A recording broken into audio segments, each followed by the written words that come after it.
সুপ্রিয় চাকরি প্রত্যাশী ভাই বোন বন্ধুরা, সবাইকে শুভেচ্ছা। আশা করি সকলে ভালো আছেন। আপনি যদি স্বাস্থ্য সহকারী কিংবা সিভিল সার্জন কার্যালয়ে পরীক্ষায় অংশগ্রহণ করতে চান, তাহলে অবশ্যই ভিডিওটি আপনার জন্য। এবং চাঁপাইনবাবগঞ্জ থেকে যারা স্বাস্থ্য সহকারী পরীক্ষায় কিংবা সিভিল সার্জন পরীক্ষায় অংশগ্রহণ করতে চাচ্ছেন, আপনাদের পরীক্ষা আগামী 31 মে 2024, তাহলে ভিডিওটি না টেনে মনোযোগ সহকারে সম্পূর্ণ দেখার জন্য অনুরোধ করছি। কারণ এই ভিডিওটিতে চাঁপাইনবাবগঞ্জ জেলা বিষয়ক উল্লেখযোগ্য কিছু তথ্য দিয়ে রেখেছি, যা আপনার পরীক্ষায় বেশ গুরুত্বপূর্ণ ভূমিকা পালন করবে। যারা আমাদের ভিডিওটি নতুন দেখছেন, অনুগ্রহ করে আমাদের চ্যানেলটি সাবস্ক্রাইব করবেন এবং পাশে থাকা বেল আইকনটি ক্লিক করে রাখবেন, যাতে এই ধরনের ভিডিও পরবর্তীতে প্রকাশ করলে আপনি সহজেই পেয়ে যান। আজ আমরা আলোচনা করব সিভিল সার্জন কার্যালয় বা স্বাস্থ্য সহকারী পরীক্ষায় অংশগ্রহণের জন্য সাজেশান, প্রশ্ন প্যাটার্ন এবং প্রস্তুতি নিয়ে। চলুন শুরু করা যাক। দেখুন, সিভিল সার্জন কার্যালয়ের এই পরীক্ষায় আপনাদের প্রশ্নের অংশ থাকবে মোট চারটি বিভাগ থেকে আপনাদের প্রশ্ন করা হবে। এর বাইরে আপনাদের প্রশ্ন করার কোনো সুযোগ নেই। প্রশ্ন করা হবে বাংলা অংশ থেকে, ইংরেজি অংশ থেকে এবং গণিত অংশ আর সাধারণ জ্ঞান অংশ থেকে। এই চারটি অংশ থেকে আপনাদের টোটাল প্রশ্ন করা হবে। এখন আমরা দেখে নিব একটা নমুনা প্রশ্ন। নমুনা প্রশ্ন হিসাবে এই প্রশ্নটি আমরা বেছে নিচ্ছি। এটা হচ্ছে মাদারীপুরের একটি প্রশ্ন, কিছুদিন আগে অনুষ্ঠিত হলো। দেখুন, এই পর্যন্ত প্রশ্নটি এটা হচ্ছে বাংলা অংশ, এইটুকু বাংলা অংশ। আর এই যে এইটুকু দেখতে পাচ্ছেন, এইটুকু হচ্ছে ইংরেজি অংশ। বাকি থাকে গণিত অংশ। দেখুন, ইংরেজি অংশের নিচে এই যে সার্কেল করে দিচ্ছি, এটা হচ্ছে গণিত অংশ। এবং গণিত অংশের নিচে এই যে দেখতে পাচ্ছেন এইটুকু হচ্ছে আপনার সাধারণ জ্ঞান অংশ। এখন আমরা দেখে নিই বাংলা থেকে আমরা কোন কোন টপিকস পড়তে পারি বা কোন কোন টপিকস আমাদের জন্য গুরুত্বপূর্ণ। দেখুন, বাংলা অংশের মধ্যে বিশেষ করে আমাদের বাংলা ব্যাকরণ, বাংলা রচনা বা অনুচ্ছেদ এবং বাংলা আবেদনপত্র, এই কয়েকটি বিষয় মাথায় রাখা উচিত। তবে আবেদনপত্র সব পরীক্ষায় আসেনি, তবে অনুচ্ছেদ কিংবা রচনা এটি বেশ পরীক্ষায় এসেছে। দেখে নিই এবার বাংলা ব্যাকরণ থেকে কোন কোন টপিকসগুলো আপনি ফলো আপ করবেন। দেখুন, বাংলা ব্যাকরণের বেশ কিছু টপিকস আছে, তার মধ্যে আপনি এই টপিকসগুলো আপনার আয়ত্তে আনতে পারেন। আপনি একটু ভালোভাবে দেখে নিতে পারেন, যেমন সন্ধি, কারক, সমাস, এক কথায় প্রকাশ, বাগধারা, বাংলা বানান, সমার্থক ও বিপরীত শব্দ। এরপর আমরা দেখে নিই বাংলা রচনা।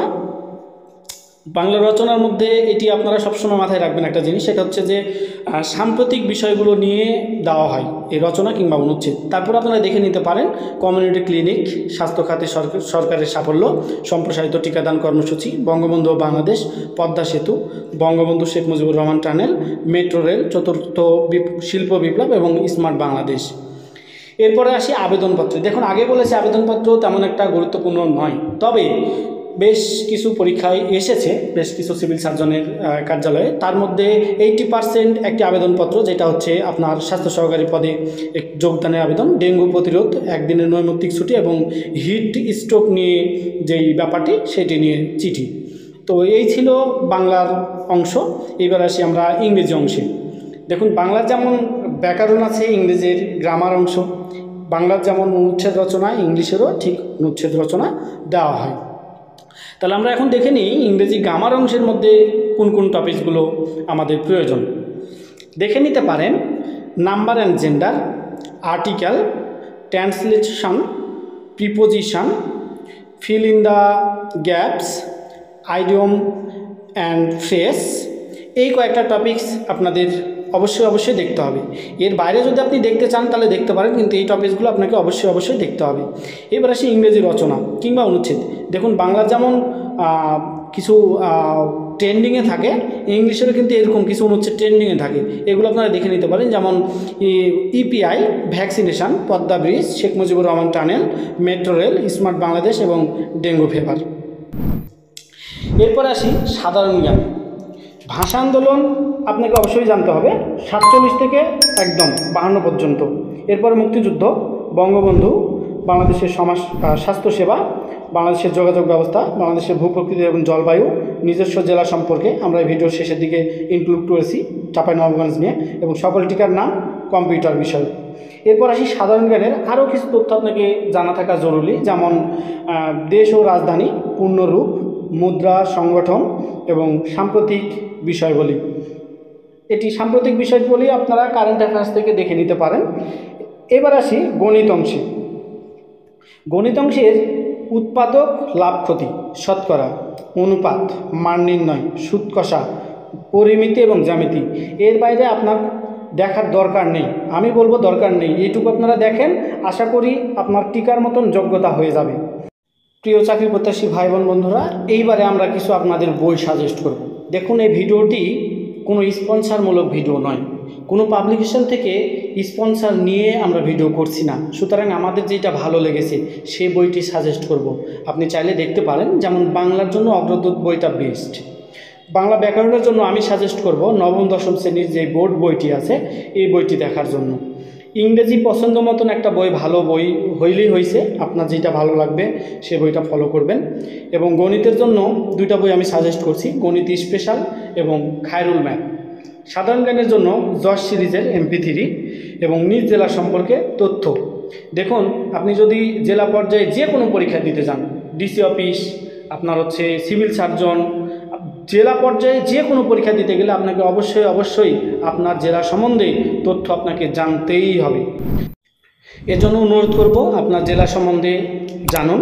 আর যারা চাঁপাইনবাবগঞ্জ থেকে আমাদের ভিডিওটি দেখছেন, দয়া করে এই যে আপনার চাঁপাইনবাবগঞ্জের যেই তথ্যগুলো আমরা দিচ্ছি এটি না টেনে মনোযোগ সহকারে দেখবেন। তো আমরা এই পর্যায়ে চাঁপাইনবাবগঞ্জ জেলা সম্পর্কিত উল্লেখযোগ্য এবং গুরুত্বপূর্ণ কিছু তথ্য আপনাদের পরিবেশন করব। তো কি ধরনের তথ্য পরিবেশন করব আমরা একটু ছকে দেখে নিই। যেমন আয়তন, অবস্থান, নামকরণ, প্রাচীনকালের চাঁপাইনবাবগঞ্জ প্রাগৈতিহাসিক যুগ থেকে 1204 খ্রিস্টাব্দ, মুসলিম শাসন আমলের চাঁপাইনবাবগঞ্জ 1204 থেকে 1757, ব্রিটিশ যুগ 1757 থেকে 1947 খ্রিস্টাব্দ, পাকিস্তান ও বাংলাদেশ যুদ্ধ 47 থেকে বর্তমান সময়, মুক্তিযুদ্ধকালীন বিশেষ ঘটনা, চাঁপাইনবাবগঞ্জ জেলায় উন্নীত মানচিত্রে চাঁপাইনবাবগঞ্জ, নির্বাচনী এলাকা, জনসংখ্যা, উপজেলা, পৌরসভা, ইউনিয়ন, মৌজা, গ্রাম, নদী, নদীপথের দৈর্ঘ্য, বিল, মসজিদ, NGO, খাদ্যগুদাম, খাদ্যগুদামের ধারণ ক্ষমতা, bank, telephone exchange, cinema hall, ডাকঘর, কৃষি বিভাগ, মৎস্য বিভাগ, বিদ্যুৎ বিভাগ, অন্যান্য বিভাগ, পর্যটন কেন্দ্র বা দর্শনীয় স্থান, আম সংক্রান্ত তথ্য, দূরত্ব, থাকার ব্যবস্থা, ইতিহাস, ঐতিহ্য, প্রখ্যাত ব্যক্তি, চাঁপাইনবাবগঞ্জ জেলার ঐতিহ্য সমূহ, চাঁপাইনবাবগঞ্জ জেলা সদরের গম্ভীরা দলের নাম, নানা নাতির নাম ও মোবাইল নম্বর, ভাষা ও সংস্কৃতি, নদী, উপনদী এবং বিশেষ অর্জন সম্পর্কে আমরা বিস্তর আলোচনা করার চেষ্টা করব। আশা করি সাথেই থাকবেন। শুরুতে আমরা দেখে নিই এই জেলার আয়তন এবং অবস্থান। মোট 1744 বর্গ কিলোমিটার আয়তনের চাঁপাইনবাবগঞ্জ জেলার অবস্থান বাংলাদেশের মানচিত্রে সর্বপশ্চিমে। এর পূর্বে রাজশাহী ও নওগাঁ জেলা, উত্তরে রয়েছে ভারতের পশ্চিমবঙ্গ রাজ্যের মালদহ জেলা, পশ্চিমে পদ্মা নদী ও মালদহ জেলার দক্ষিণে পদ্মা নদী ও ভারতের পশ্চিমবঙ্গ রাজ্যের মুর্শিদাবাদ জেলা। এটি ভৌগোলিকভাবে 24-22 ডিগ্রি হতে 24-57 উত্তর অক্ষাংশে এবং 87-55 হতে 88-23 পূর্ব দ্রাঘিমার মধ্যে অবস্থিত। এইবার আমরা দেখে নিই নামকরণ। চাঁপাইনবাবগঞ্জ নামটি সাম্প্রতিককালের। ইতোপূর্বে এই এলাকা নবাবগঞ্জ নামে পরিচিত ছিল। চাঁপাইনবাবগঞ্জের নামকরণ সম্পর্কে জানা যায়, প্রাক ব্রিটিশ আমলে এই অঞ্চল ছিল মুর্শিদাবাদের নবাবদের বিহারভূমি এবং এর অবস্থান ছিল বর্তমান সদর উপজেলার দাউদপুর মৌজায়।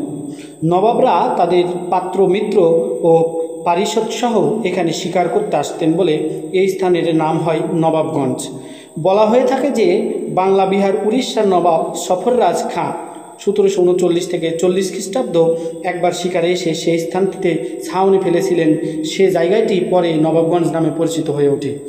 তবে অধিকাংশ গবেষকদের মতে নবাব আলীবর্দী খাঁ আমল 1740 থেকে 56 খ্রিস্টাব্দ নবাবগঞ্জ নামকরণ করা হয়।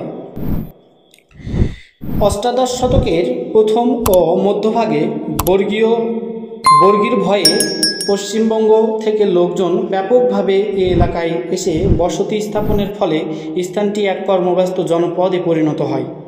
কালক্রমে নবাবগঞ্জের নাম চারিদিকে ছড়িয়ে পড়ে। নবাবগঞ্জের ডাকঘর চাঁপাই গ্রামে। অবস্থিত হওয়ায় নবাবগঞ্জ তখন চাঁপাই নবাবগঞ্জ নামে পরিচিত হয়। ইতিহাস সূত্রে এই চাঁপাই নামকরণের কোনো সঠিক তথ্য পাওয়া যায় না, তবে এ ব্যাপারে দুরকম জনশ্রুতি প্রচলিত রয়েছে। প্রথমত, বর্তমান নবাবগঞ্জ শহর থেকে 5-6 মাইল দূরে মহেশপুর নামে একটি গ্রাম রয়েছে। নবাব আমলে এই গ্রামে চম্পাবতী মতান্তরে চম্পারানী বা চম্পা বাউ নামে এক সুন্দরী বাউজি বাস করতেন। তার নৃত্যের খ্যাতির আশেপাশে ব্যাপকভাবে ছড়িয়ে পড়ে এবং তিনি নবাবদের প্রিয় পাত্রী হয়ে ওঠেন। তার নাম অনুসারে এই জায়গার নাম চাঁপাই হয় বলে অনেকে মনে করেন। দ্বিতীয়ত, চাঁপাই নবাবগঞ্জ নামকরণের আরেকটি প্রচলিত মত আছে। এ অঞ্চলের রাজা লক্ষিন্দরের বাসভূমি ছিল। লক্ষিন্দরের রাজধানী ছিল চম্পক, কিন্তু চম্পক নগরীর প্রকৃত অবস্থান কোথায় ছিল এ নিয়ে যথেষ্ট মতভেদ রয়েছে। যাই হোক, নবাবগঞ্জ জেলা চসাই, চান্দপুর, বেহুলা গ্রাম ও বেহুলা নদীর সন্ধান পাওয়া যায়। বেহুলা নদী বর্তমানে মালদহ জেলায় প্রবাহিত হলেও বেশিরভাগ পূর্বকালে চাঁপাই মালদহ জেলার অধীনে ছিল। ঐতিহাসিক অক্ষয় কুমার মৈত্র 1861 থেকে 1930 খ্রিস্টাব্দ মনে করেন, বেহুলা তার স্বামীকে ভেলায় নিয়ে মহানন্দা উজান বেয়ে ভেসে গিয়েছিলেন। ভাষাবিদ ডক্টর মোহাম্মদ শহীদুল্লাহ বাংলা সাহিত্যের কথা গ্রন্থের প্রথম খণ্ডে বর্ণিত লাউ সেনের শত্রুরা জামুনীতিনগর দিয়ে গৌড়ে প্রবেশ করে। বর্তমান ভোলাহাট উপজেলার জামবাড়িয়া পূর্বে জামুনীতিনগর নামে পরিচিত ছিল। এসবের উপর ভিত্তি করে কোনো গবেষক চাঁপাইকে বেহুলার শ্বশুরবাড়ি চম্পকনগর বলে স্থির করেছেন এবং মত দিয়েছেন যে চম্পক নাম থেকেই চাঁপাই নামের উৎপত্তি। প্রাচীনকালের চাঁপাই নবাবগঞ্জ অর্থাৎ প্রাগৈতিহাসিক যুগ থেকে 1204 খ্রিস্টাব্দ আমরা আলোচনা করব।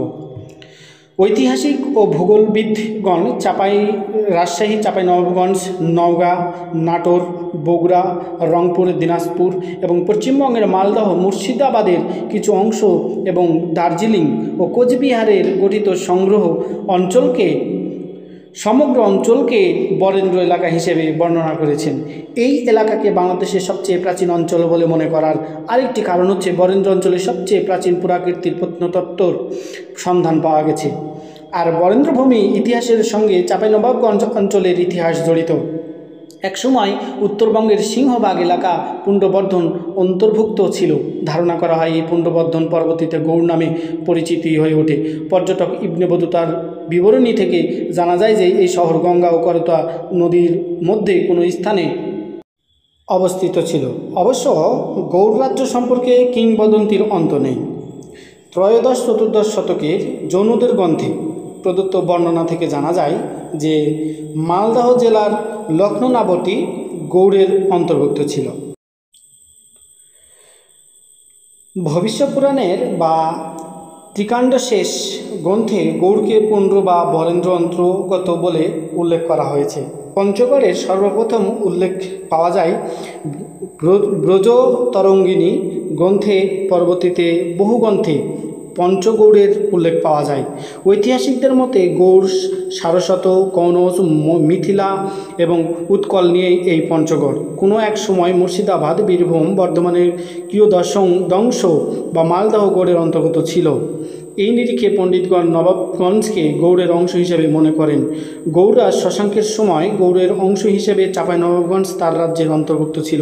শশাঙ্কের মৃত্যুর পর গৌড় রাজ্য সম্রাট হর্ষবর্ধন ও তার মিত্র কামরূপ রাজ ভাস্কর বর্মার অধীনে চলে যায়। হর্ষবর্ধনের মৃত্যুর পর বহিঃশত্রুর ক্রমাগত আক্রমণের ফলে গৌড়ের রাষ্ট্রীয় সামাজিক জীবনে মৎস্যনায় নামের শতবর্ষব্যাপী এক অন্ধকার ও অরাজক যুগের সূচনা হয়। অষ্টম শতাব্দীর মাঝামাঝি সময়ে গৌড় রাজ্যের মৎস্যনায় যুগের অবসান ঘটে এবং প্রথম পাল রাজা গোপাল ক্ষমতা আহরণের মাধ্যমে বাংলায় পাল শাসন প্রায় 3 শতাব্দী কাল স্থায়ী হয়েছিল। এরপর কর্ণাটক থেকে আগত রাঢ় অঞ্চলের বসবাসকারী সেন বংশ গৌড়ের সিংহাসনের অধিকার করে। এইবার আমরা দেখে নিব মুসলিম শাসন আমলে চাঁপাইনবাবগঞ্জ অর্থাৎ 1204 থেকে 1757 পর্যন্ত। ভাগ্যান্বেষী তুর্কি সেনাপতি ইখতিয়ার মোহাম্মদ বিন বখতিয়ার খলজি 1204 খ্রিস্টাব্দে নদিয়া জয় করে। এর মধ্যে দিয়ে বাংলায় মুসলিম শাসনের সূচনা ঘটে। মুসলিম আমলে গৌড় নগরী লখনৌতি বা লক্ষণাবতী নামে পরিচিত লাভ করে।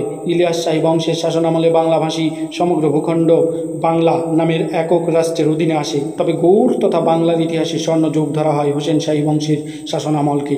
আর স্বাভাবিকভাবে গৌড়ের পাদভূমি হিসেবে চাঁপাইনবাবগঞ্জ জনপদ তখন অভাবনীয় বৈশ্বিক সমৃদ্ধি অর্জন মাধ্যমে বাংলার শ্রেষ্ঠ নরপতি সুলতান আলাউদ্দিন হোসেন শাহের রাজত্বে মূলত চাঁপাইনবাবগঞ্জ গৌরবের সর্বোচ্চ শিখরে উপনীত হয়। আর সেই গৌরবের সাক্ষী হয়ে আজও টিকে আছে গৌড়ের বিখ্যাত ছোট সোনা মসজিদ।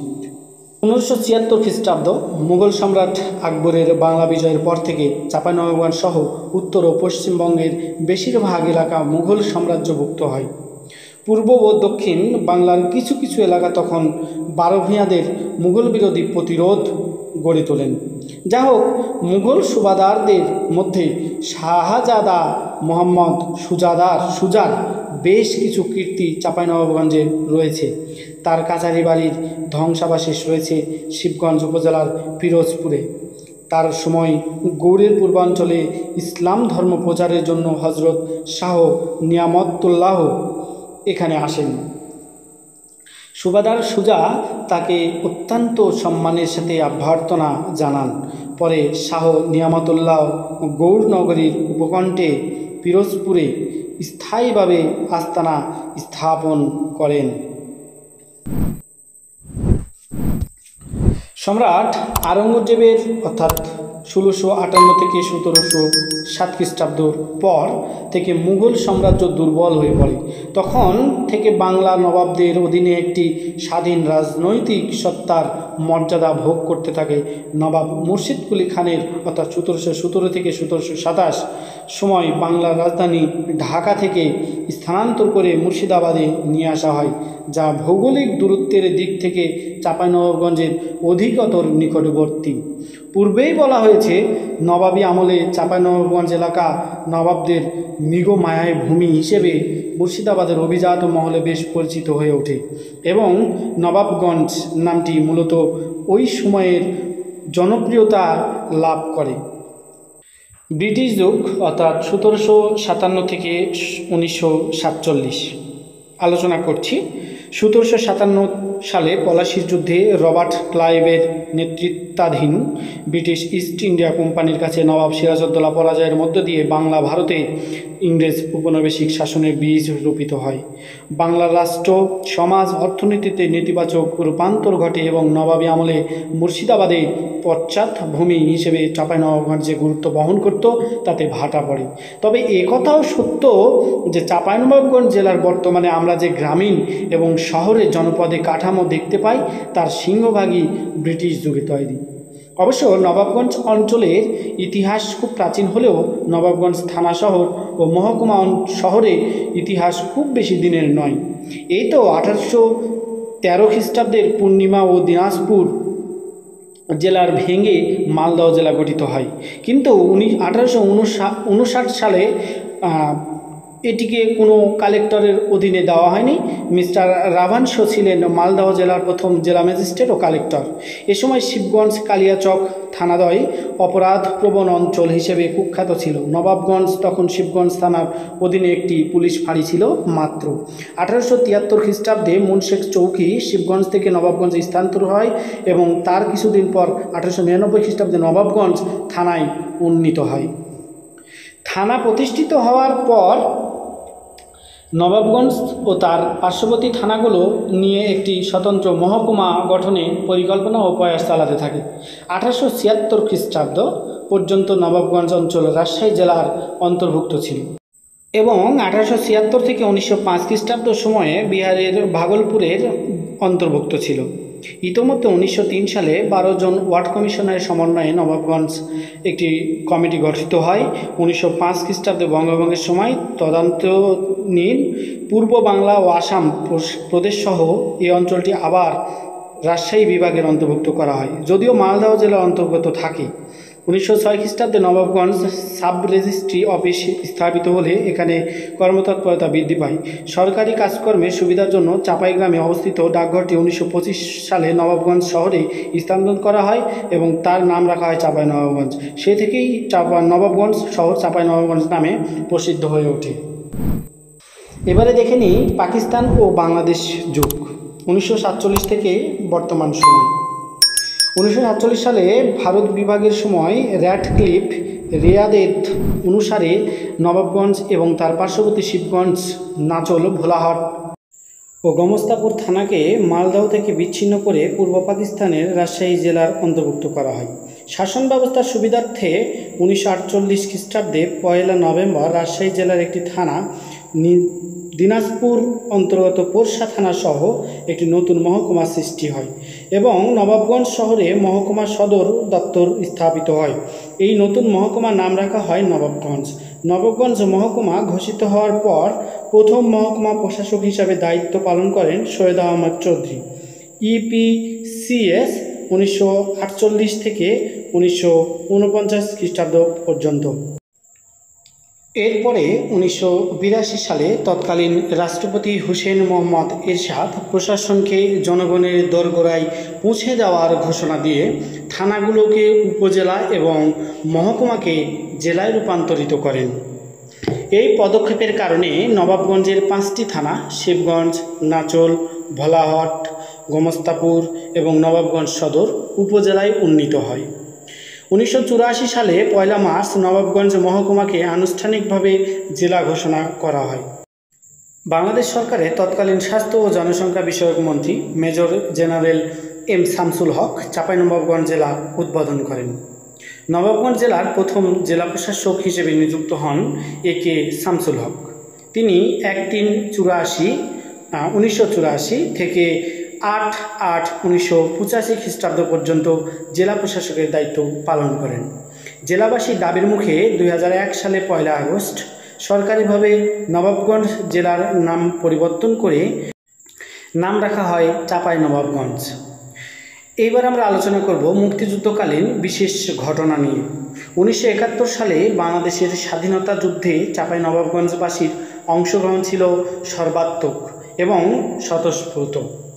স্থানীয় মুক্তিযোদ্ধা ও জনসাধারণের বীরত্বপূর্ণ লড়াইয়ে মুক্তিযুদ্ধের শেষ পর্যায়ে চাঁপাইনবাবগঞ্জ শহরকে পাক বাহিনীর কবল থেকে মুক্ত করা সম্ভব হয়। 10 ডিসেম্বর তারিখে মুক্তিযোদ্ধারা মহানন্দা নদীর ওপর পাড় থেকে চাঁপাইনবাবগঞ্জ শহর দখলের জন্য অগ্রসর হন। ক্যাপ্টেন মঈনুদ্দিন জাহাঙ্গীর, তিনি তৎকালীন সেক্টর কমান্ডার, কাজী নুরুজ্জামানের নির্দেশে প্রায় 50 জন যোদ্ধার এই দলের নেতৃত্ব দেন। মহানন্দা তীরের 12 ঘরিয়া গ্রামে এসে উপস্থিত হলেও 13 ডিসেম্বর পূর্বে তিনি নদী পার হয়ে শহরে প্রবেশ করতে পারেননি। ওই দিন রাতে ক্যাপ্টেন মঈনুদ্দিন জাহাঙ্গীর তার বাহিনীকে 3টি ভাগে বিভক্ত করে শহর আক্রমণের জন্য প্রেরণ করেন। তিনি নিজে একটি অংশের নেতৃত্ব দেন এবং সহযোদ্ধাদেরকে নিয়ে গভীর রাতে মহানন্দা পেরিয়ে শহরের উপকণ্ঠে এসে উপস্থিত হন। রেহাইচর নামক স্থানে শত্রু সেনাদের সঙ্গে তার লড়াই হয়। বীর দর্পে যুদ্ধ করে ক্যাপ্টেন মঈনুদ্দিন জাহাঙ্গীর তখন পাক বাহিনী ও তাদের দোসরদেরকে রণাঙ্গন থেকে পশ্চাৎ প্রসারণ করতে বাধ্য করেছিলেন। তখন শত্রুর নির্মম বুলেট এসে তার কপালে বিদ্ধ হয়, শহীদ হন ক্যাপ্টেন মঈনুদ্দিন জাহাঙ্গীর।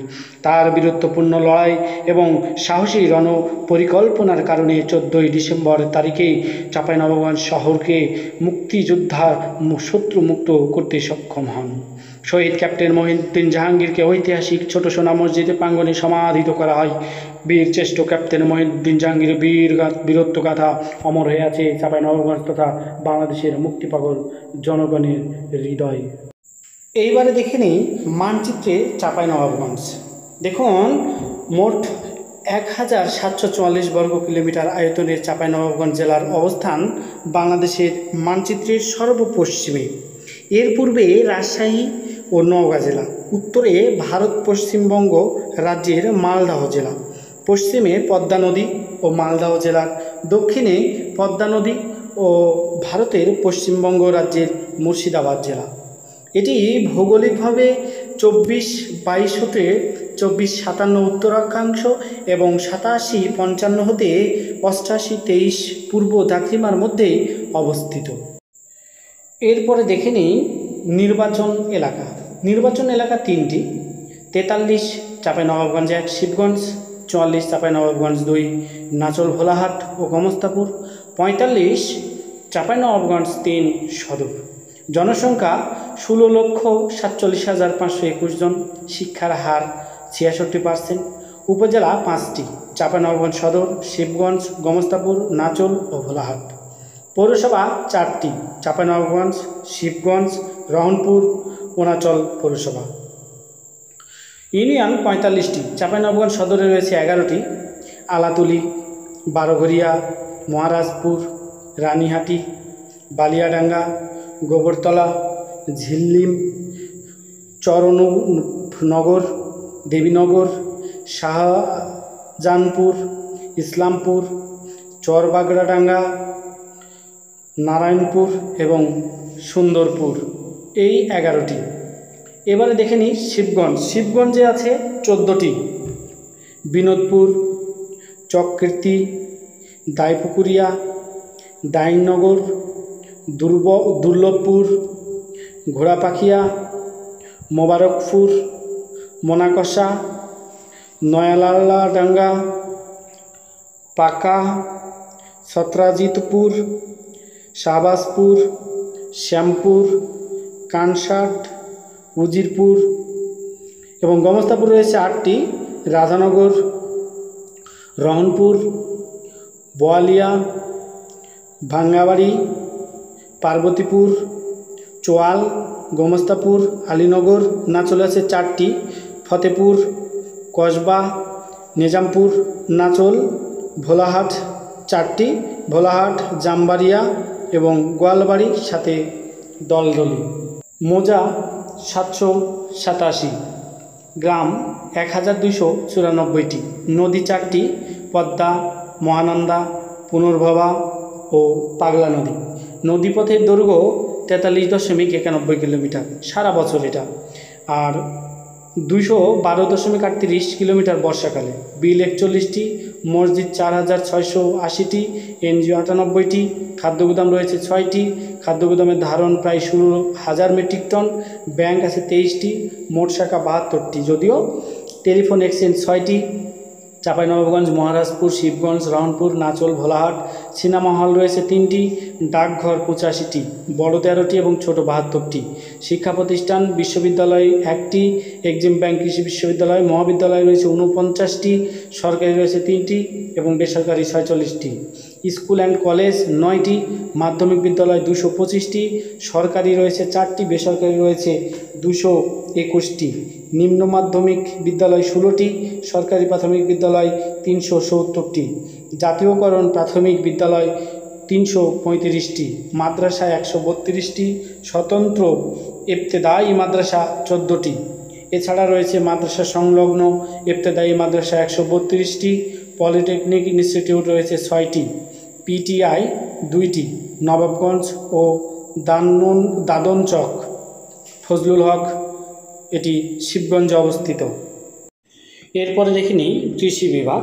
কৃষি বিভাগের মোট জমির পরিমাণ এত হেক্টর, আবাদি জমির পরিমাণ এত হেক্টর, সেচযোগ্য জমির পরিমাণ এত হেক্টর এবং গভীর নলকূপ রয়েছে 1565টি, অগভীর নলকূপ 14,412টি, শক্তিচালিত পাম্প আছে 2,697টি।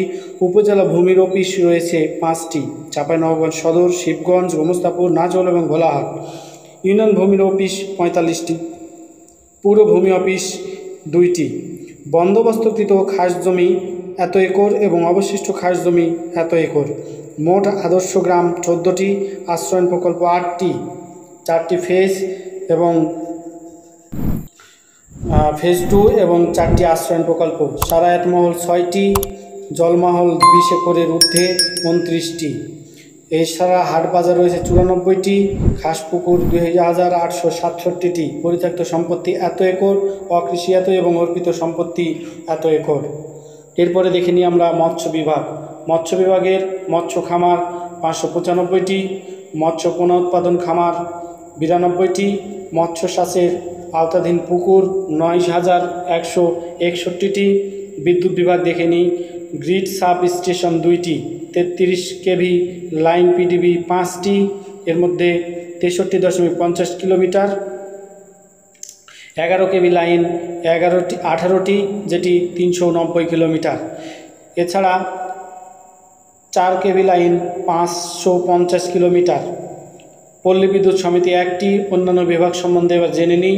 ডাকবাংলো 9টি, হেলিপ্যাড 3টি, তারপরে মাইক্রোওয়েভ স্টেশন 5টি, রেলওয়ে স্টেশন 6টি এবং কেন্দ্রীয় সমবায় সমিতি 15টি, কেন্দ্রীয় সমবায় ব্যাংক 1টি, দৈনিক পত্রিকা 4টি, যার মধ্যে দৈনিক গৌড়বাংলা, চাপাই দৃষ্টি, চাপাই চিত্র এবং চাপাই দর্পণ। সাপ্তাহিক পত্রিকা রয়েছে 2টি, সীমান্তের কাগজ ও সোনা মসজিদ। রেডিও স্টেশন 2টি, কমিউনিটি রেডিও এবং মহানন্দা কমিউনিটি রেডিও। এরপর আমরা দেখে নিই বাকি তথ্য। এখানে আমরা দেখতে পাচ্ছি পর্যটন কেন্দ্র বা দর্শনীয় স্থান: ছোট সোনা মসজিদ, বীরশ্রেষ্ঠ শহীদ ক্যাপ্টেন মঈনুদ্দিন জাহাঙ্গীরের সমাধি, দাসরবাড়ি মসজিদ, খঞ্জনদিঘির মসজিদ, ষাড়বুরজ কোতোয়ালি দরওয়াজা, শাহ নিয়ামতুল্লাহ ও তার মাজার, চামচিকা মসজিদ, ছোট বড় শত শত সুস্বাদু আমবাগান, রহনপুর রেলবন্দর ভারতের সাথে সরাসরি যোগাযোগ, সোনা মসজিদ স্থলবন্দর, শেখ হাসিনা সেতু, বিস্তীর্ণ ভারতীয় সীমানা, বিশাল পদ্মা নদী, সবুজে ভরা কৃষিজমি, অটো রাইস মিল। আম সংক্রান্ত তথ্য: সম্ভাব্য আম উৎপাদন 3 লক্ষ মেট্রিক টন, এ খাত হতে প্রায় 10,000 কোটি টাকা। দূরত্ব যদি আমরা আলোচনা করি তাহলে দেখতে পাবো ঢাকা থেকে চাঁপাইনবাবগঞ্জের দূরত্ব 316 কিলোমিটার, রাজশাহী থেকে চাঁপাইনবাবগঞ্জের দূরত্ব 48 কিলোমিটার। থাকার ব্যবস্থা হিসেবে আমরা দেখতে পাই সার্কিট হাউস, সরকারি বিভিন্ন বিভাগের রেস্ট হাউস, জেলা পরিষদ রেস্ট হাউস এবং পর্যটন মোটেল, যেটি এখন পর্যন্ত চালুর অপেক্ষায় রয়েছে। এরপর আমরা দেখে নিব প্রখ্যাত ব্যক্তিত্ব: আলহাজ ডাক্তার আ.আ.ম মেজবাহুল হক বাচ্চু ডাক্তার, 1930 থেকে 2009 খ্রিস্টাব্দ। সমাজে এমন কিছু মানুষ আছেন যারা দেশ ও জাতির কল্যাণে আজীবন কাজ করে গেছেন নিজের সর্বস্ব উজাড় করে। এমনই একজন মানুষ আলহাজ ডাক্তার আ.আ.ম মেজবাহুল হক বাচ্চু ডাক্তার। চাঁপাইনবাবগঞ্জের এই কৃতি সন্তান একজন সফল চিকিৎসক, রাজনীতিবিদ, স্বেচ্ছাসেবক, মহান মুক্তিযুদ্ধের অন্যতম সংগঠক এবং ভাষা সৈনিক ছিলেন। এরপরে দেখে নিব বীর মুক্তিযোদ্ধা ডাক্তার মঈনুদ্দিন আহমেদ মন্টু ডাক্তার। জন্ম 1936, মৃত্যু 2011 খ্রিস্টাব্দ। চাঁপাইনবাবগঞ্জের এই কৃতি সন্তান একাধারে একজন সফল চিকিৎসক, রাজনীতিবিদ, সমাজসেবক, শিক্ষানুরাগী, নাট্যকর্মী, মুক্তিযুদ্ধের অন্যতম সংগঠক ও কমান্ডার ছিলেন। তিনি বলতেন, যুদ্ধ করেছি দেশ স্বাধীন করার জন্য, স্বীকৃতি নেওয়ার জন্য নয়। তাই চাঁপাইনবাবগঞ্জের গুণীজনদের মধ্যে তিনি অন্যতম ব্যক্তিত্ব। এরপর আমরা দেখে নিই ইলা মিত্র। জন্ম 1925, মৃত্যু 2002 সালে। যশোরের বাগুটিয়া গ্রামে আদি নিবাস হলেও চাঁপাইনবাবগঞ্জের ইতিহাসে জড়িয়ে আছে তার নাম। কলকাতা থেকে লেখাপড়া শেষ করে তিনি 1945 খ্রিস্টাব্দে চাঁপাইনবাবগঞ্জের সদর উপজেলায় রামচন্দ্রপুর গ্রামে আসেন রমেন মিত্রের বধূ হিসেবে। 1947 থেকে 50 খ্রিস্টাব্দ নাচলে অনুষ্ঠিত ত্যাভাগ আন্দোলনে তিনি নেতৃত্ব দেন। এজন্য আজও তার কথা মনে রেখেছে এখানকার আবালবৃদ্ধ ব্রণিতা। ইলা মিত্র এক সংগ্রামী নাম, এক বঞ্চিত মানুষের প্রতিনিধির নাম, এক মানবতাবাদীর নারীর নাম, যিনি সাধারণ মানুষের অধিকার প্রতিষ্ঠার জন্য স্বেচ্ছায় জীবনের সকল সুখ স্বাচ্ছন্দ্য বিসর্জন দিয়েছেন। ভোগ করেছেন অমানসিক নির্যাতন, তবুও থেমে যায়নি তার আদর্শের লড়াই। জীবনের শেষ দিন পর্যন্ত সাধারণ মানুষের জন্য লড়ে গেছেন সংগ্রামী এই নারী। শত অত্যাচার নীরবে সহ্য করে গণতন্ত্রকামী মানুষের মুক্তির জন্য আজীবন সংগ্রাম করে মানুষকে আলোর পথ দেখিয়েছেন। দেখুন, এখন পর্যন্ত বেশ উল্লেখযোগ্য এবং খ্যাতিমান ব্যক্তির পরিচয় দিলাম, তবে পরীক্ষার প্রস্তুতি হিসাবে আপনাকে আরও বেশ কিছু বিখ্যাত ব্যক্তিদের নাম জেনে রাখা ভালো চাঁপাইনবাবগঞ্জবাসী হিসাবে, তাই সেগুলো আমরা জানানোর চেষ্টা করছি। যেমন দিয়ানতুল্লাহ চৌধুরী ওরফে লুকা চৌধুরী, জন্ম 1801, মৃত্যু 1906। দিয়ানাতুল্লাহ চৌধুরী চাঁপাইনবাবগঞ্জের সদর উপজেলায় বদ্ধিষ্ণু গ্রাম মহারাজপুরে জন্মগ্রহণ করেন। তিনি ছিলেন নীল বিদ্রোহের নায়ক। এরপরে গিরিশচন্দ্র সিংহ, তিনি বিশাল ভূ সম্পত্তির অধিকারী ছিলেন। ব্যক্তিগত জীবনে তিনি দানশীল ও সমাজসেবী হিসেবে খ্যাতি অর্জন করেন। রফিক মণ্ডল, চাঁপাইনবাবগঞ্জ ও সদর উপজেলার নারায়ণপুরের রফিক মণ্ডল ওয়াহাবি আন্দোলনের নেতা ছিলেন। গণিতজ্ঞ প্রফেসর আব্দুর রহিম, জন্ম 1895, মৃত্যু 1958। জন্ম পৌর এলাকার খামার, বর্তমানে ওপর রাজারামপুর গ্রামে। রাজশাহী বিশ্ববিদ্যালয়ের অন্যতম প্রতিষ্ঠাতা এবং প্রথম পরীক্ষা নিয়ন্ত্রক। গণিত বিষয়ক তার অসংখ্য গ্রন্থ পাঠ্যপুস্তক হিসেবে জনপ্রিয়তা পেয়েছে। এরপরে দেখে নিই জহুরুল হক, রাজারামপুরের গ্রামে জন্মগ্রহণ করেন। তিনি শিক্ষা, সাহিত্য, বিজ্ঞান ও প্রযুক্তির ক্ষেত্রে গুরুত্বপূর্ণ ভূমিকা পালন করেছিলেন। এরপরে দেখি বাবু অভয়পদ মুখার্জি, জন্ম 1922, মৃত্যু 1999। চাঁপাইনবাবগঞ্জের সর্বশ্রেণীর মানুষের শ্রদ্ধার পাত্র বাবু অভয়পদ মুখার্জি পেশায় একজন স্কুল শিক্ষক ছিলেন। শিক্ষকতা করে তিনি যে অর্থ পেতেন তা অন্য গরিব ছাত্রছাত্রীদের দান করতেন। রমেন মিত্র, হাবুবাবু, নাচলের ত্যাভাগ আন্দোলনের নেত্রী ইলা মিত্রের স্বামী ছিলেন এবং নিজেও আন্দোলনের প্রথম সারির নেতা। কুতুবউদ্দিন, গম্ভীরার জনক। রফিকুর নবী, চিত্রশিল্পে চাঁপাইনবাবগঞ্জে পিছিয়ে থাকলেও এ জেলার কৃতি সন্তান রফিকুর নবী শুধু বাংলাদেশেই নয়, আন্তর্জাতিকভাবে খ্যাতি ও সম্মান লাভ করেন। চাঁপাইনবাবগঞ্জ জেলার গোবরতলা গ্রামে 1943 সালে 28 নভেম্বর জন্মগ্রহণকারী টোকাইয়ের স্রষ্টা রণবী বর্তমানে ঢাকা বিশ্ববিদ্যালয়ের চারুকলা ইনস্টিটিউট অধ্যাপক হিসেবে কর্মরত আছেন। বাবা রশিদুল নবী ছিলেন পুলিশ কর্মকর্তা। মা আনোয়ারা বেগম ছিলেন জমিদার পরিবারের সন্তান। 1978 সাল থেকে টোকাই কার্টুন নিয়মিত প্রকাশিত হতে থাকে সাপ্তাহিক বিচিত্রায়। তার টোকাই আজ দেশের নির্যাতিত, নিপীড়িত ও অবহেলিত মানুষের পক্ষ থেকে প্রতিবাদী ভূমিকা পালন করে আসছে। এরপরে দেখে নিই ডক্টর মনিরুজ্জামান মিয়া, ঢাকা বিশ্ববিদ্যালয়ের সাবেক ভিসি। মমতাজউদ্দিন আহমেদ, প্রখ্যাত নাট্যকার। মমতাজউদ্দিন আহমেদ চাঁপাইনবাবগঞ্জ জেলার ভোলাহাট উপজেলায় জন্মগ্রহণ করেন। তার বাবা কলিমুদ্দিন আহমদ ও মা বেগম সকিনা খাতুন। কাজী জালাল আহমদ ধনাঢ্য পরিবারের সন্তান। কাজী জালাল আহমদ ভোলাহাট উপজেলায় 1 জানুয়ারি 1930 সালে জন্মগ্রহণ করেন। পিতার নাম ডাক্তার কাজী আজহার উদ্দিন। তিনি মালদা জেলা স্কুল হতে 1946 সালে ম্যাট্রিক ও ঢাকা বিশ্ববিদ্যালয় হতে 1951 সালে রসায়ন মাস্টার্স ডিগ্রি অর্জন করেন। তিনি পরে পিএসসি সম্পন্ন করে পাকিস্তান সরকারের সিভিল সার্ভিসের ক্যাডারে ম্যাজিস্ট্রেট হিসেবে যোগদান করেন।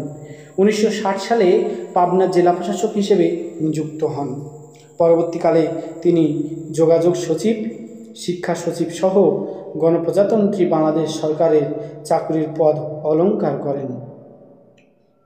1989 সালে তিনি সর্বশেষ প্রতিরক্ষা সচিব হয়ে অবসর গ্রহণ করেন।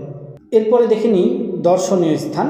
বেশ কিছু দর্শনীয় স্থানের আমরা পরিচয় করিয়ে দিচ্ছি। যেমন ইলা মিত্রের মঠ, এটি নাচল নিজামপুরের কেন্দুয়াতে অবস্থিত। ঐতিহাসিক আলী শাহপুর মসজিদ, এটি আলী শাহপুর, ফতেপুর, নাচল, চাঁপাইনবাবগঞ্জে। কোতোয়ালি দরজা, শাহবাজপুর ইউনিয়ন, শিবগঞ্জ, চাঁপাইনবাবগঞ্জে।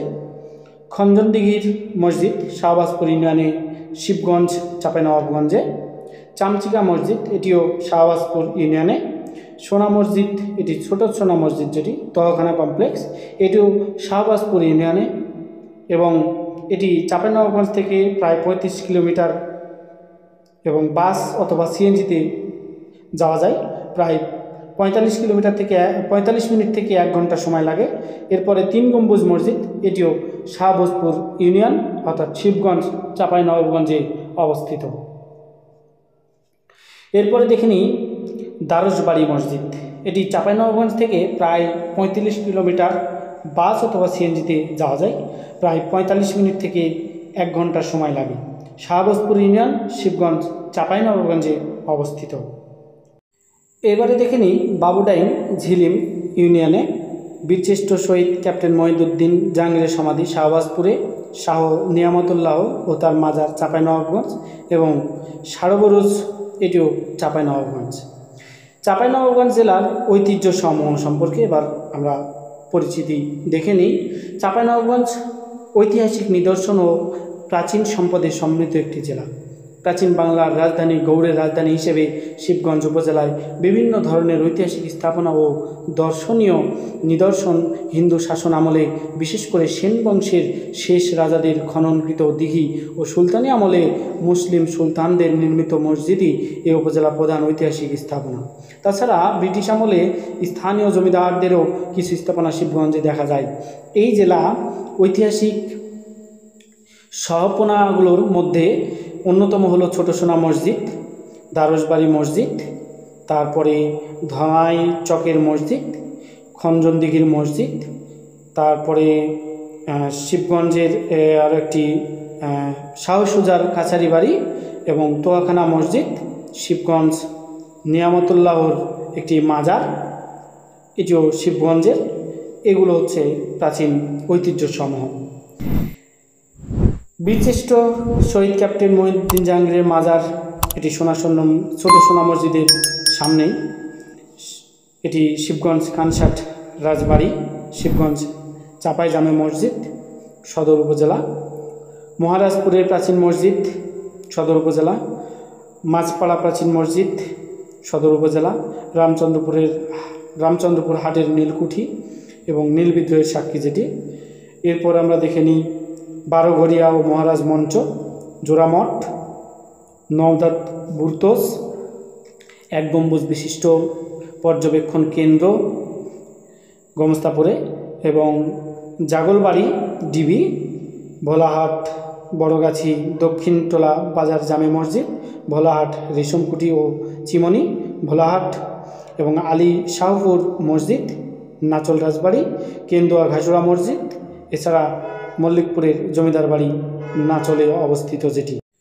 এরপর আমরা দেখে নিই চাঁপাইনবাবগঞ্জ জেলাকে এই নামটি আলোকিত করার আরও একটি সংস্কৃতি, সেটি হচ্ছে গম্ভীরা দলের পরিচয়।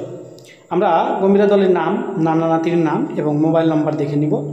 চাঁপাই গম্ভীরা দল, এটি নানা হিসেবে থাকছে জনাব মহবুবুল আলম এবং নাতি হিসেবে থাকছে ফাইজুর রহমান। এরপরে মহানন্দা শিশু গম্ভীরা দল, নানা হিসাবে জনাব কাইফ মোহাম্মদ অয়ন এবং নাতি হিসাবে জনাব মহিদুর রহমান প্রতীক। এরপরে চাঁপাই নকশি গম্ভীরা দল, এটি নানা হিসাবে জনাব শশী মোহাম্মদ শিশির এবং নাতি হিসাবে জনাব শীতেশ সিং। রসকস গম্ভীরা দল, নানা হিসাবে সৈয়দ শাহজামাল এবং নাতি হিসাবে জনাব মোহাম্মদ মনির খান। 5 নম্বর ফোক থিয়েটার রেডিও মহানন্দা, এটি নানা হিসাবে থাকছে নানি ছিলেন, এটি মহিলাদের একটি দল, নানি হিসাবে মৌসুমী খাতুন এবং নাতনি হিসাবে রীতা খাতুন। প্রভাতী মহিলা গম্ভীরা দল, এটির নানি হিসাবে মোসাম্মদ ইসমতারা বেগম এবং নাতনি হিসাবে মোসাম্মদ সাবিনে ইয়াসমিন। কালজয়ী ফোক থিয়েটার ইনস্টিটিউট, নানা শ্রী সঞ্জয় কুমার এবং নাতি জনাব মোহাম্মদ মাসির আলী। এরপরে পলসা গম্ভীরা দল, নানা হিসাবে জনাব মোহাম্মদ কেরামত আলী এবং নাতি হিসাবে জনাব মোহাম্মদ রুবেল আলী। আপনারা মোবাইল নাম্বারগুলো ভিডিও পোস্ট করে প্রয়োজনে দেখে নিতে পারেন। এরপরে 9 নম্বর নবাব গম্ভীরা দল, এটির নানা হিসাবে জনাব মোহাম্মদ ফিরোজ আহমেদ হিরক এবং নাতি হিসাবে জনাব মোহাম্মদ রাজ্জাক। এরপরে সঙ্গীতা চাপাই গম্ভীরা দল, এখানে নানা হিসাবে জনাব একে রেজাউন নবী তপু এবং নাতি হিসাবে জনাব মোহাম্মদ রুবেল আলী। এরপরে দেখে নিই, দুঃখিত, নাতি হিসাবে এখানে আরও একজন আছেন জনাব মোহাম্মদ শহীদুল হক। এরপরে দেখে নিই লোক গম্ভীরা দল, নানা হিসাবে জনাব মোহাম্মদ সাইদুর রহমান, নাতি হিসাবে জনাব মোহাম্মদ খাবির। এরপরে প্রয়াস ফোক থিয়েটার ইনস্টিটিউট, নানা হিসাবে জনাব মোহাম্মদ জাহাঙ্গীর আলম এবং নাতি হিসাবে জনাব মোহাম্মদ আব্দুল আজিম। এবার আমরা জেনে নিই ভাষা ও সংস্কৃতি সম্পর্কে। প্রথমেই আমরা জেনে নিব নাট্যচর্চা। চাঁপাইনবাবগঞ্জের নাট্যচর্চার সংস্কৃতির অপরাপর ধারাগুলোর মতো উৎকর্ষ লাভ করেনি। যতদূর জানা যায়, নবাবগঞ্জের সর্বপ্রথম নাটক মঞ্চস্থ হয়েছিল ঊনবিংশ শতাব্দীর প্রথম দিকে মহারাজপুর গ্রামে। তারপর থেকে এখানে নাটক মঞ্চায়ন জনপ্রিয়তা ও ব্যাপকতা লাভ করে।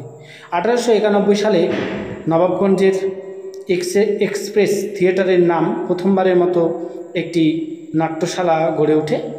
এটির উদ্যোক্তাদের মধ্যে ছিলেন স্থানীয় জমিদার ললিত মোহন মিত্র, গোপী মোহন সাহা, উমেশ চন্দ্র চ্যাটার্জি, শরৎ চ্যাটার্জি, পঞ্চানন সিংহ। ওই সময় জনপ্রিয় অভিনেতা নাট্য অভিনেতা সৌরেশচন্দ্র মৌলিকের নামানুসারে প্রতিষ্ঠিত হয় সৌরেশ নাট্যশালা। 1947 সালে দেশ বিভাগের সময় বহু হিন্দু ভারতে পাড়ি জমালে এখানকার নাট্যচর্চায় কিছুটা ভাটা পড়ে। অবশ্য কয়েক বছর পরে জনক এহসান আলী খানের উদ্যোগে উদয়মান নাট্য সংসদ প্রতিষ্ঠিত হয়। 1952 সালে তৎকালীন মহকুমা প্রশাসক আল মামুন সানাউল হকের ঐকান্তিক প্রচেষ্টায় একটি স্থায়ী নাট্যমঞ্চ হিসেবে টাউন হল স্থাপিত হয়। স্বাধীনতা লাভের পূর্বে আরও কিছু নাট্য সংগঠন গড়ে ওঠে, তন্মধ্যে প্রগতি ও আর্ট কাউন্সিলের নাম উল্লেখযোগ্য। স্বাধীনতার পর প্রতিষ্ঠিত সুপ্রভা ও থিয়েটার নাট্যগোষ্ঠী আদ্যাবধি নাট্যচর্চায় ভূমিকা পালন করে আসছে। সাম্প্রতিককালে জনতা নাট্যগোষ্ঠী, উদৌচি শিল্পী গোষ্ঠী এবং সরকারিভাবে জেলা শিল্পকলা একাডেমির উদ্যোগে অনিয়মিতভাবে নাটক মঞ্চস্থ হচ্ছে। এইবার আসি সঙ্গীত। 20 শতকের প্রথমাচার্যে চাঁপাইনবাবগঞ্জের সঙ্গীত চর্চার কোনো প্রতিষ্ঠান ছিল না, কিন্তু ঘরে ঘরে সঙ্গীতের চর্চা ঠিকই হতো। সন্ধ্যার পর পদবে চললে হারমোনিয়াম ও পায়া তবলার শব্দ শোনা যেত বিভিন্ন ঘরে ঘরে। নববর্ষের হালখাতা অনুষ্ঠানে দোকানে দোকানে জমে উঠত গানের আসর। 1960 সালে চাঁপাইনবাবগঞ্জে প্রতিষ্ঠানিক সঙ্গীত চর্চা শুরু হয়। তখন দুটি প্রাতিষ্ঠানিক সঙ্গীত চর্চার মাধ্যম হিসেবে গড়ে ওঠে প্রতিষ্ঠান দুটো হচ্ছে বাণী বিতানো সঙ্গীত বিদ্যালয়। শেখলাল মোহাম্মদ বাণী বিতানো বাবু ক্ষীরোদলাল রায় সঙ্গীত বিদ্যালয়ের প্রতিষ্ঠাতা এবং শিক্ষক হিসেবে নবাবগঞ্জের সঙ্গীত চর্চার বিকাশে গুরুত্বপূর্ণ ভূমিকা পালন করেন। 1971-এ স্বাধীনতা লাভের পর দেশের সাংস্কৃতিক অঙ্গনে যে নবতর স্পন্দন শুরু হয়, সে সময় নবাবগঞ্জের সাংস্কৃতিক অঙ্গনেও তার প্রভাব পড়ে। 1972 সালে সঙ্গীত নিকেতন প্রতিষ্ঠিত হওয়ার মাধ্যমে নবাবগঞ্জের স্বাধীনতা উত্তর প্রাতিষ্ঠানিক সঙ্গীত চর্চা শুরু হয়। বর্তমানেও এই প্রতিষ্ঠানটি তার তৎপরতা অব্যাহত রেখেছে। সঙ্গীত নিকেতনের পরবর্তী সময় নবাবগঞ্জের অসংখ্য সঙ্গীত বিদ্যালয়ে গড়ে ওঠে এবং জেলা সঙ্গীত চর্চায় ভূমিকা পালন করে। এসব প্রতিষ্ঠানের মধ্যে উত্তরায়ণ সাংস্কৃতিক পরিষদ, সুর তরঙ্গ বিদ্যালয়, মুক্ত মহাদল, সংলাপ, মহানন্দা সঙ্গীত নিকেতন, উদীচী থিয়েটার, সুর ছন্দ, স্বরলিপি শিল্পী গোষ্ঠী, সারগাম শিল্প উল্লেখযোগ্য। এছাড়া বর্তমানে জেলা শিল্পকলা একাডেমি, শিশু একাডেমি শিশু কিশোরদের সঙ্গীত ও নৃত্য প্রশিক্ষণ প্রদান করছে। এরপর আসি চিত্রকলা। চিত্রশিল্পে নবাবগঞ্জ পিছিয়ে থাকলেও এই জেলার কৃতি সন্তান রফিকুন নবী শুধু বাংলাদেশই নয়, আন্তর্জাতিকভাবেও খ্যাতি ও সম্মান লাভ করেছে। শিবগঞ্জ উপজেলার ছত্রাজিতপুর গ্রামে জন্মগ্রহণকারী টোকাই এর স্রষ্টা ইনি ঢাকা বিশ্ববিদ্যালয়ে চারুকলা ইনস্টিটিউটে অধ্যাপক হিসেবে কর্মরত আছেন রফিকুন নবী। তার টোকায় আজ দেশের নির্যাতিত, নিপীড়িত, অবহেলিত মানুষের পক্ষ থেকে প্রতিবাদী ভূমিকা পালন করে আসছে। এছাড়া নবাবগঞ্জের চিত্রশিল্পী খায়রুল আলম, শফিকুল আলম, হাবিবুর রহমান, তসিকুল ইসলাম বকুল, রাজা খান, এস.কে. সাহা, পিয়াস প্রমুখ শিল্পী হিসেবে বেশ খ্যাতি লাভ করেছেন। এরপর আসি লোকসঙ্গীতে। গম্ভীরা। গম্ভীরা চাঁপাইনবাবগঞ্জের জনপ্রিয় একটি লোকসঙ্গীত।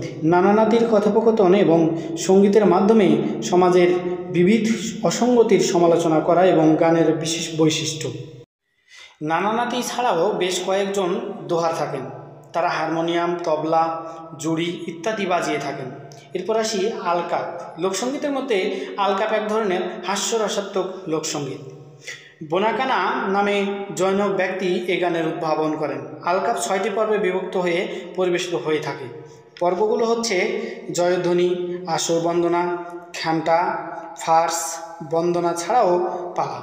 আলকাপে নারী চরিত্রে সাধারণত ছেলেদের রূপদান করে থাকে, তাদের ছোকরা বলা হয়ে থাকে।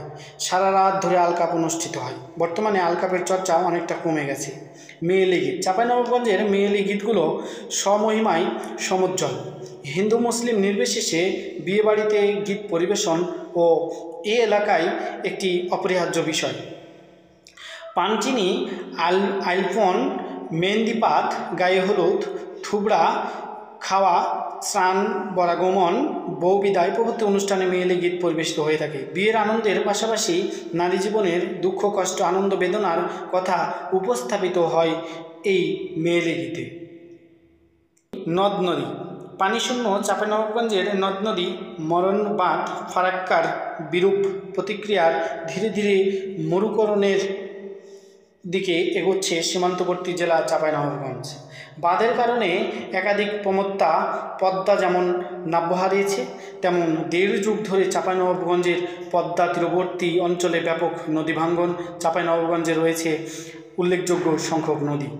এখানে প্রধান নদী পদ্মা, মহানন্দা, পুনর্ভবা এবং পাগলা। পদ্মা গঙ্গা নদী ভারতের মধ্য দিয়ে প্রবাহিত হয়ে চাঁপাইনবাবগঞ্জের শিবগঞ্জ উপজেলা পাশ দিয়ে পদ্মা নাম ধারণ করে বাংলাদেশে প্রবেশ করেছে। উজানে ফারাক্কা বাঁধ নির্মিত হওয়ার পর থেকে পদ্মায় পানি প্রবাহ কমতে থাকে এবং বিশাল চর জেগে উঠেছে। বর্তমানে পদ্মা তার পূর্বেকার রূপটি হারিয়ে ফেললেও প্রতি বছর বর্ষাকালে সে প্রলয়কারী রূপ ধারণ করে। পদ্মা বাংলাদেশের একটি প্রধান নদী। এটি হিমালয়ের উৎপন্ন গঙ্গা নদীর প্রধান শাখা এবং বাংলাদেশের দ্বিতীয় দীর্ঘতম নদী। বাংলাদেশের গুরুত্বপূর্ণ শহর রাজশাহী এই পদ্মা নদীর তীরে অবস্থিত। পদ্মার সর্বোচ্চ গভীরতা 1571 ফুট এবং গড় গভীরতা 968 ফুট। রাজা বল্লভের কীর্তি পদ্মার ভাঙনের মুখে পড়ে ধ্বংস হয় বলে পদ্মার আরেক নাম কীর্তিনাশা বলা হয়। পদ্মা প্রধান উপনদী মহানন্দা এবং পুনর্ভবা। মহানন্দা উপনদীটি চাঁপাইনবাবগঞ্জ জেলার এবং পুনর্ভবা বাংলাদেশের ও ভারতের পশ্চিমবঙ্গের উপর দিয়ে প্রবাহিত হচ্ছে। পদ্মার বিভিন্ন শাখা নদীর মধ্যে গড়াই, আড়িয়াল খাঁ, কুমার, মাথাভাঙ্গা, ভৈরব ইত্যাদি অন্যতম। আবার পদ্মার বিভিন্ন শাখা নদীসমূহ হল মধুমতি, পরশুর, কপোতাক্ষ ইত্যাদি। এই নদীগুলো কুষ্টিয়া, যশোর, ঝিনাইদহ, নড়াইল, মাগুরা, বাগেরহাট, গোপালগঞ্জ, ফরিদপুর, মাদারীপুর, বরিশাল, পটুয়াখালী ইত্যাদি জেলার উপর দিয়ে বিস্তৃতি লাভ করেছে। মহানন্দা জেলার ভোলাহাট উপজেলায় মধ্যে দিয়ে বাংলাদেশে প্রবেশ করেছে মহানন্দা নদী। রাজশাহীর গোদাগাড়ী উপজেলার পদ্মার সঙ্গে মিলিত হয়েছে। চাঁপাইনবাবগঞ্জ জেলা শহরটি মহানন্দা নদীর তীরে অবস্থিত। মহানন্দা নদী ভারত ও বাংলাদেশের একটি নদী। এই উৎপত্তিস্থল হিমালয় পর্বতের ভারতের পশ্চিমবঙ্গ রাজ্যের দার্জিলিং জেলার অংশে। এখান থেকে পশ্চিমবঙ্গের উত্তরাংশ দিয়ে প্রবাহিত হয়ে এটি বাংলাদেশে প্রবেশ করে।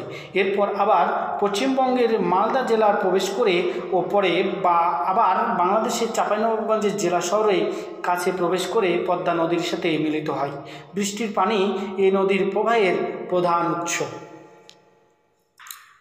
শীতকালে নদীর পানি কমে যায় আর বর্ষা মৌসুমে নদীর দুই কূল ছাপিয়ে বন্যা হয়ে থাকে।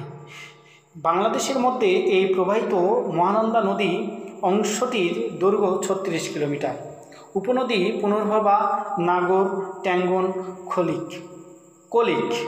পুনর্ভবা পিরোজপুর থেকে নওগাঁ জেলা হয়ে পুনর্ভবা নদী চাঁপাইনবাবগঞ্জের গোমস্তাপুর উপজেলার মধ্য দিয়ে প্রবাহিত হয়েছে। পাগলা, ভারত থেকে আসা পাগলা নদী শিবগঞ্জ উপজেলার তত্তিপুরে মরাঙ্গার সাথে মিলিত হয়ে কিছু দূরে গিয়ে মহানন্দায় পড়েছে। এবারে জেনে নিই বিশেষ অর্জন। রাজশাহী ঢাকা আন্তনগরের ট্রেন সার্ভিস চাঁপাইনবাবগঞ্জ পর্যন্ত সম্প্রসারণ করা হয়েছে। দারিয়াপুর হতে দ্বিতীয় মহানন্দা সেতু হয়ে সুন্দরপুর ইউনিয়নের মরাপাগলা, মোল্লানগ্রাম এবং পদ্মা বেড়িবাঁধ হয়ে শিবগঞ্জ দুর্লভপুর পর্যন্ত রাস্তা নির্মাণ করা হয়েছে। উপজেলা ও ইউনিয়ন সড়কে বৃহৎ ব্রিজ নির্মাণ প্রকল্পের আওতায় চাঁপাইনবাবগঞ্জ জেলা সদর উপজেলায় মহানন্দা নদীর উপর নামাংশ কবরাটির জিসি হতে ধুলাউড়ি জিসি সড়কে সাহেবের ঘাট নামক স্থানে 546.60 মিটার দীর্ঘ গার্ডার ব্রিজ নির্মাণ করা হয়েছে। রহনপুর পার্বতীপুর আড্ডা সাপাহার রাস্তা পুনর্নির্মাণ ও প্রশস্তকরণ করা হয়েছে। চাঁপাইনবাবগঞ্জ 100 শয্যা বিশিষ্ট হাসপাতালকে 250 শয্যা উন্নীতকরণ এবং কার্ডিয়াক ইউনিট স্থাপন করা হয়েছে। পদ্মা নদীর বাম তীর ভাঙ্গন হতে চাঁপাইনবাবগঞ্জ জেলার সদর উপজেলার আলাতুলি এলাকার রক্ষা প্রকল্প দৈর্ঘ্য প্রায় 7120 মিটার, ব্যয় এত লক্ষ টাকা বাস্তবায়ন করা হয়েছে। চাঁপাইনবাবগঞ্জ জেলার তৃতীয় জিআই পণ্য হিসেবে খিরসাপাতা আম নিবন্ধীকরণ করা হয়েছে। জেলা প্রশাসকের কার্যালয় থেকে আবেদনের দিনেই গ্রাহক পর্যায়ে RS খতিয়ান সরবরাহ করা হচ্ছে। জেলা প্রশাসকের কার্যালয়ে ICT ল্যাব প্রতিষ্ঠিত হয়েছে। নতুন মহানন্দা সেতুর পাশে পর্যটন কেন্দ্র স্থাপনের কার্যক্রম চলমান। মহানন্দা নদীর উপর রাবার ড্যাম স্থাপন ও নদী খনন এবং কালেক্টর ইংলিশ স্কুল প্রতিষ্ঠা করা হয়েছে। অসংখ্য ধন্যবাদ পুরো ভিডিওটির সাথে থাকার জন্য। আশা করি অবশ্যই কিছু না কিছু শিখতে পেরেছেন। আমাদের ভিডিওটি যদি ভালো লাগে এবং আপনার বিন্দুমাত্র উপকারে আসে তাহলে অবশ্যই আমাদের চ্যানেলটি সাবস্ক্রাইব করুন এবং পরবর্তী ভিডিওর নোটিফিকেশান পেতে পাশে থাকা বেল আইকনটি ক্লিক করে রাখুন।